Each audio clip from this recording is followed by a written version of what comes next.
কিন্তু ডাক্তার দেখানো কমপ্লিট হয়ে গেছে। আর আজকে কিন্তু এসেছিলাম সকালবেলা সেই 8টার সময়, মানে বাড়ি থেকে আস্তে আস্তে এখানে 8:30 মতো মনে হয় বেজে গেছে। 8টার অনেক আগে বেরিয়েছিলাম। আর আজকে কিন্তু ফাইনালি ডক্টর আমাকে একটা অ্যাপ্রক্স মানে কি ডেট দিয়ে দিয়েছে। তারপরেও আমরা একটু চিন্তা ভাবনায় রয়েছি তো ওই ডেটটা কনফার্ম হবে কি হবে না, কারণ একটা ওটি বুকিংয়ের ব্যাপার রয়েছে। তো ওটা বিকালের মধ্যে আমরা পুরো শিওর হয়ে যাব আদৌ ওই ডেটটা হচ্ছে কিনা। তারপরে সবাই মিলে একসাথে তোমাদেরকে জানাবো আদৌ ওই ডেটটা ফাইনাল হচ্ছে কি হচ্ছে না, তাই তো মনে হয়? মোটামুটি আশা করি কালকে জানিয়ে দিতে পারবো তোমাদের সবাইকে। সবাই জেনে যাবে কালকে যে কোন ডেটটা হচ্ছে। এবার যদি সব ঠিক থাকে তাহলে কালকে জানাবো, তা না হলে তোমরা মানে প্রস্তুতি নিতে থাকবো। আমরা আর 2-3 দিন পরে তোমাদের জানাবো, দেখা যাক আদৌ কি হয় না হয়। কিন্তু আশা করি বিকালের মধ্যে আমরা নিজেরা জেনে যাব আমাদের কোন ডেটটা আর কি হচ্ছে।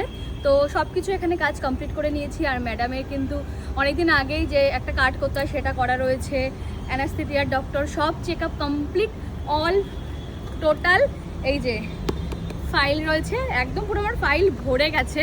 তো এখানে অনেক মানে রয়েছে আমার আগে থেকে, মানে সারা অনেক কিছু ফাইলে অনেক কিছু রয়েছে, আগের অপারেশনে সব কিছু এর মধ্যে রয়েছে, তোমাদের বলেছিলাম।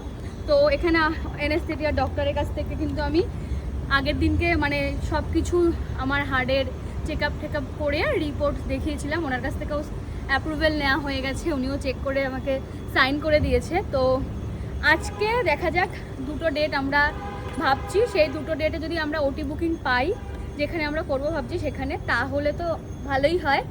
আর তোমার কেমন লাগছে? একটা এতদিন থেকে আমরা ডেট করছিলাম, এই যে একটা অ্যাপ্রক্স একটা দিয়েছে সেটাই ভালো লাগছে। এবার ব্যাপার হচ্ছে মানে আমাদের ওটি বুকিং এর একটা সমস্যা রয়েছে, সেটাই ভাবছি যে কি করা যায়, কি হয় সেটাই। একজন আছে উপরে, সেই ভাবছে কি হবে, সব ঠিক করে রেখেছে যে কবে কি হবে না হবে। যেহেতু মানে অনেকদিন আগে থেকে ওটি বুকিং করতে হয়, আর অনেকে আমাদেরকে বলছিল যে কবে ডেট দেবে সবাইকে কিন্তু অনেক আগেই ডেট দিয়ে দেয়। আর আমিও ভাবছিলাম আমাকে দিচ্ছে না কেন, যেহেতু আমার একটু সমস্যা রয়েছে তাই ম্যাডাম কিন্তু আমাকে 15 দিন অন্তর মানে চেক আপে রেখে চেক আপ করে ফাইনালি একটা অ্যাপ্রক্স ডেট দিয়ে দিয়েছে। তো আমরা চাইছিলাম যাতে সব সুস্থভাবে হয়, ওয়েটটা যেন ঠিকঠাক আসে, ম্যাডামও সেটা চাইছিল। কারণ তোমাদের বলেছি মোটামুটি ভালোই হয়েছে। আমি এখনো পর্যন্ত কোনো ভিডিওতে এখনো বেবির ওয়েট বলিনি। হ্যাঁ, ওয়েটটা ভালোই এসেছি বলো না, এরকম বলতে নেই। যাই হোক, আমার মানে বেবির জলটা কম ছিল বলে ম্যাডাম টেনশন করছিল যে যদি আগে করে ফেলতে হয়।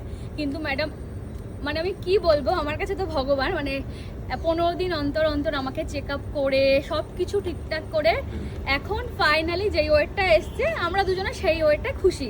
তারপরে 10 দিন আছে, এই 10 দিনে মোটামুটি মানে অনেকটাই হয়তো আশা করি 10-15 দিনের মধ্যে বাড়বে। কারণ আমার আজকে 36 উইক পড়ে গেছে, 37 উইকের আগে তো কোনো হয় না।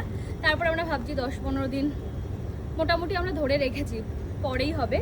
তো সেই কদিনে হয়তো আশা করি আরেকটু ওয়েট বাড়বে। আর এগুলো তো জল সহ একটা ওয়েট হয়, একটু 10% বা 50% একটু কম হয়।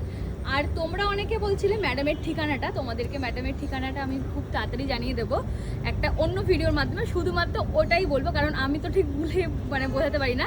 এটুকু বলছি, পরশ মধ্যম গ্রাম, মানে তোমরা পরশ লিখে সার্চ করলে পেয়ে যাবে। মানে অ্যাপ্রক্স আমি বাড়ি থেকে কিভাবে আসি সেগুলো আর কি বলতে গেলে আমি ভেবেছিলাম আজকে করবো, এত বৃষ্টি হচ্ছিল না, আজকে আর হয়নি ভিডিওটা করা। খুব তাড়াতাড়ি জানিয়ে দেবো। আর দেখা যাক, আশা করি এরপরে এখানে আসবো সুখবর নিয়ে।